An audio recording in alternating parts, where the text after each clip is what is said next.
Hi, I'm Paul Guppy. I am senior researcher at the Washington Policy Center, and this is our regular update of what is going on in our state legislature in Olympia, and also how Washington Policy Center is engaged, how our experts are tracking and testifying and being involved on different bills and issues that, of course, affect all of us in the state.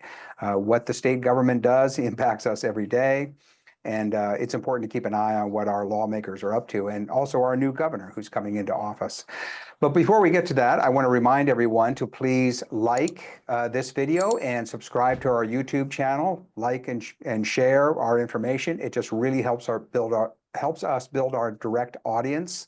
And as I've said before, we are happy to work with traditional gatekeeper media, as I call it, but we also like to communicate directly with people, and getting information out helps us. And it also helps us when we hear feedback from our audience, and we just want to try to stay connected with people. So please like and share this video. We appreciate it. Moving on to today's topics, the big issue is the legislature completed their first full week session last week. There are 98 House members total, 49 senators. The Democrats have a majority in both houses. And there are, as they have organized their schedule for the 105-day session, which goes through to the end of April. And part of that internal organization is to set 7 key cutoff dates when legislation has to pass a certain stage in order to be alive. They've introduced already 300 bills just in the first few days of the session, and pre-filed bills, but that will grow to a couple of thousand bills before the end of the session. But only a few hundred of those end up being passed into law at the end. The first of those cut-off dates is coming up on February 21st, and that is the first day that a bill has to pass a committee in the House of Origin before it can go on to the rest of the process. So we'll be monitoring that. Regarding substance, the big event this last week was our illustrious governor, Jay Insley, gave his farewell speech earlier in the week. He faced some criticism for that, partly because he has not had a conciliatory style of governing. We have experienced this directly at our organization. He's actually he's a pretty harsh, tough guy. He's highly partisan. He had a reputation for not talking or even listening to people who don't agree with him. We heard that consistently from Republicans and even some Democrats who said that they were not included in discussions with the governor in the legislature. And I talked to some lawmakers who said they hardly ever saw Insley when they were doing their work. So that was his style of operating. There were even, we, through our context, indicated that there were even some Republican lawmakers who quietly, they didn't want to create a protest, but they did walk out of the speech. And their side comment was, hey, we've heard enough lies. We don't need to hear Insley give another one of his pitches. From the more objective point of view, when I watched the speech, what struck me is what he left out. So no mention of COVID or lockdowns or his responsibility for school closures.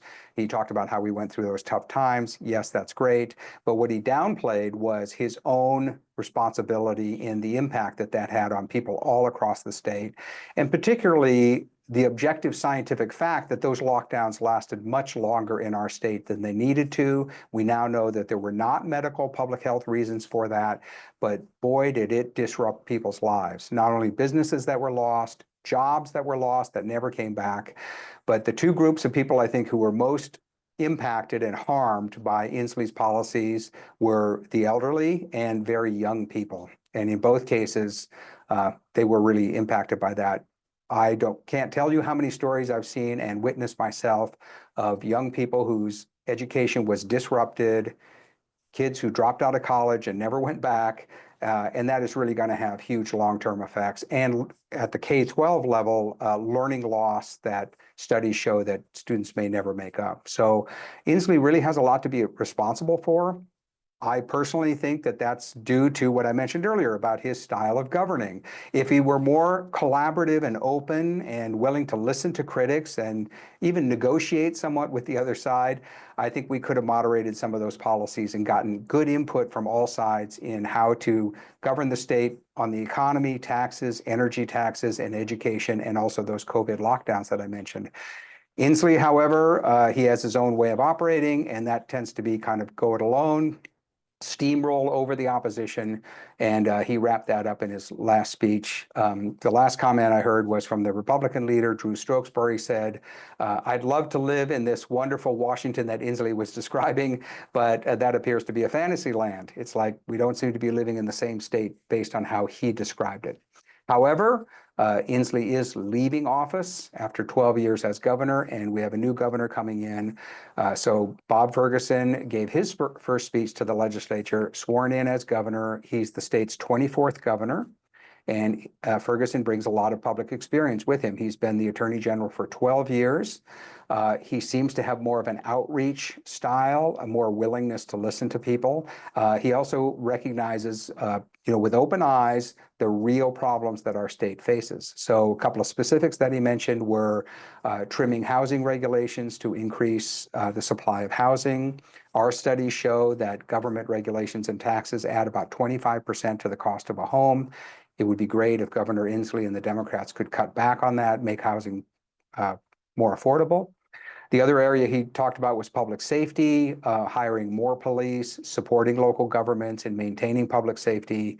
And again, from our point of view, who have followed this issue for years, that seemed to really close the door on the defund the police movement, which clearly was a failure, to the point where, as they say, failure is an orphan. Nobody, no politician, Democrats, people on the left, want to take responsibility for pushing defund the police. But that policy clearly hurt the people of our state, and now Ferguson has announced that he's turning that around.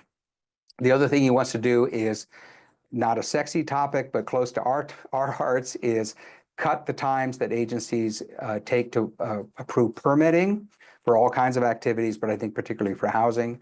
And one of our points is, well, maybe you should review how many permits you require in the first place. Maybe people should be freer to engage in economic activity before they have to go to the government to get permission. But Ferguson, rather, is definitely moving in the right direction on that. And then my favorite quote from his speech was the following. Ferguson said, "Let us listen to one another." And boy, is that a welcome breath of fresh air. We are looking forward to working with the governor and supporting him in his good ideas. And of course, we will oppose him if we think things are moving in the wrong direction. But either way, we are looking forward to much more constructive and positive engagement with our new governor. That will be great. Next is I'll touch on specific issues. I'll just mention the top issues that are being pushed in the legislature as we start off. And we can expect major bills and initiatives on two areas. One is to impose statewide rent control. This has been tried in past years. It failed, but it's back. Again, terminology is so important. As I mentioned before, grammar is the insight to internal thinking. The proponents of this are calling it a cap on rent increases. It's rent control. It's a price control. It's an old idea that's been around for millennia. It never works. It always causes more harm. And I don't want to get into all the details in this presentation. I'll be revisiting that in the future, but that's one of the things that's being pushed. And the next is to roll back the popular 1% cap on annual property tax increases. Again, we're hearing from Democrats that that is something that they're going to push for. They want access to more revenue, and they are very frustrated by tax limitations that the people have put in place in the past. So we'll see how those two issues go. Another issue is Superintendent Reichdahl is pushing for $1 billion more in funding for special education. There are definite needs there, but what we point out is pouring more money into an existing system. All you're doing is subsidizing existing failures. So just adding money to the education budget, which our state has been doing by billions of dollars for decades, does not produce better outcomes for students. Overall test scores are down. Special education parents are frustrated with the system that their children are not getting the support that they need. Reichdahl's pitch is that, he always has a case, okay? So his argument is there's a state rule that caps special education funding at 16%, and then local districts have to tap into their local levy dollars. That's not right. We need to get rid of that cap. Lawmakers put these mechanisms in place in order to manage how resources are spent. But what's more important is the overall gaming of the system. So you will see this constant argument being made, particularly in education, of one level of government being played off another level of government. The The state isn't providing enough funding. We need more local levies. Special education dollars should not be capped. You hear these kind of mechanical arguments, and that's in order to just game one part of the government against another. Of course, there is only one source of funding, and that is all of us. So no matter how many government politicians and agencies are arguing against each other for larger budgets, all of that money has to come out of our pockets. And so you can ignore a lot of the internal storytelling. The bottom line is Reichdahl collects money from us and then spends it on schools, and we should expect better results. Speaking of which, there are artificial barriers that make it harder to educate special needs kids. I know this personally. My wife and I have raised special needs kids, and I'm here to tell you that there are limits on what you can do to help your child access the services that he or she needs. And I'll cite one prime example. If you are caring for a foster child, you may not enroll that child in a private school. The state won't pay for it, and they won't permit it. I've volunteered to do that with our own money, and we were shut down fast. So one thing that special education could do is allow public resources to access private learning services, a private school, tutors, providing special education parents with the funding they need, let's say $25,000 a year, to use as a form of school choice or voucher or access a charter school, and provide the funding to follow the child. The reason we know this works is because it's being done in other states. School choice broadly is very popular, but it is really popular with special education parents. And the reason is of the individual needs that that child has. You can have an individual education plan, as they call it, an IEP. It's dozens of pages long, but it really doesn't get down to providing the detail that children need. The last point maybe I'll give, since I'm giving myself as an example, is one solution we had for some of the foster children that we had was we adopted them. And boy, did their world change. As soon as you are the legal guardian for this child, you can put him into any school that you like. You don't get any support from the state, but at least you're able to control the education of that child. Not everybody has the resources to do that. And we think that Reichdahl should be open to allowing special needs families to access the services that are required to help children, and that the funding to which that child is entitled should follow the child. It's just that simple. I'll move on to the next issue.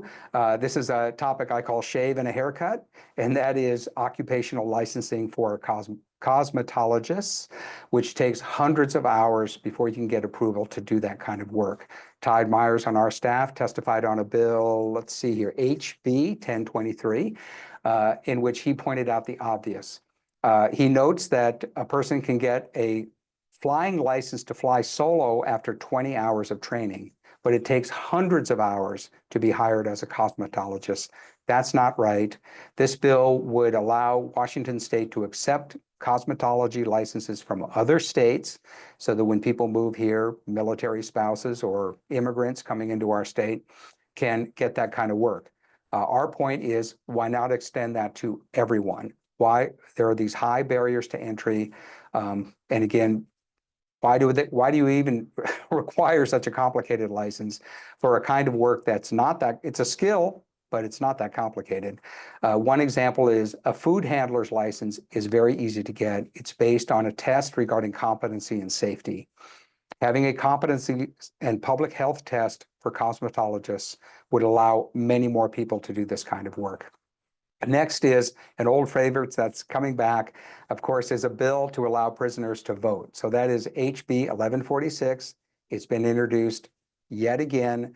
The bill requires that administrators at jails and mental hospitals would have to create what's called a voting plan, and that's to allow, quote, people who are experiencing incarceration register and vote in elections. We see this as a direct threat to our democracy because of the lack of controls. If a person has shown that he's willing to hurt others, he's not engaging peacefully in our civic life, who owes a debt to society by serving time, doesn't make sense to allow a person like that to vote until they have paid their debt to society, completed their requirements, and then returned to civil life. This, the way I put it is that if you've shown that you're willing to break our laws, you shouldn't be allowed to participate in making laws until you have repaired your relationship with the community. Another, at a more personal level, is, does it make sense to allow a person to engage in self-government with the community when that person can't even govern himself? If you don't engage in responsible behavior and respect our laws, you shouldn't be allowed to vote. In any case, there's a fallback bill that sponsors have introduced. It's HB 1147, and that would require civic participation in jails and mental institutions, just a little bit short of voting. But it means that prisoners would be allowed to join political parties, engage in campaigning, participate in Zoom calls with political planning, virtually all activities except for full voting. That's clearly a gateway baby step, because if that's in place for a while, sponsors would obviously come back in a little while and say, hey, people in jail are doing everything else engaged in politics. Why can't they just cast a ballot? So that's a baby step to prisoner voting. There are many other issues that we'll be covering as we go along, and I will be covering those in the future. In the meantime, let me remind everyone about our regular On the Go series on Tuesday at noon. That's a live update about what's going on in the legislature. And then next week, coming up on January 22nd, we have our popular legislative session, our legislative reception that we will be hosting in Olympia, and we always get great attendance at that, and it'll be a lot of fun. And with that, I'll be up with another update in the future. Thanks.